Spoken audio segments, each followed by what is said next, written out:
Un homme est assis dans son fauteuil roulant. Il ne représente aucune menace. Soudain, un poing s'abat sur son visage. L'homme s'effondre. Ceci n'est pas une scène de film, c'est une réalité horrifiante.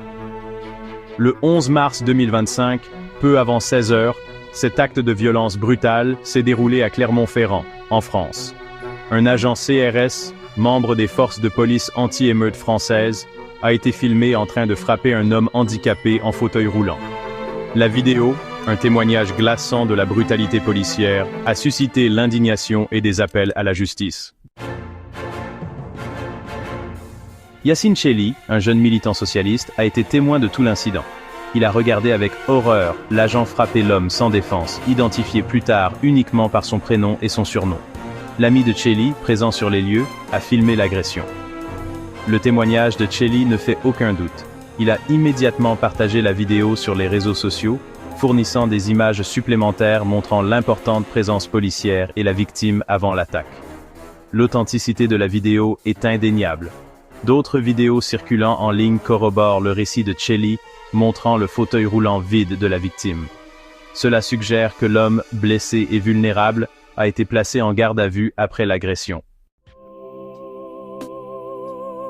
Malheureusement, cet incident à Clermont-Ferrand n'est pas un cas isolé. C'est un écho inquiétant d'incidents similaires de brutalité policière qui sévissent en France et dans le monde entier.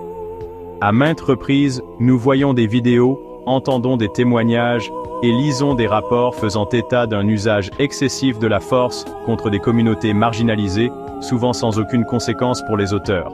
Vous souvenez-vous d'Adama Traoré, de George Floyd? Ces noms, tragiquement, représentent une longue et douloureuse liste de victimes de la brutalité policière. Leurs histoires, comme celle de l'homme en fauteuil roulant à Clermont-Ferrand, exigent notre attention. Elles exigent justice. Les problèmes systémiques au sein des forces de l'ordre qui permettent à une telle violence de se produire doivent être traités. Nous ne pouvons pas permettre que cela continue. La vidéo choquante de Clermont-Ferrand est un rappel brutal de l'urgence d'une réforme de la police. Nous devons exiger des comptes et de la transparence de la part de ceux qui ont juré de nous protéger. Nous ne pouvons pas et ne tolérerons pas un système où ceux qui détiennent le pouvoir abusent de leur autorité.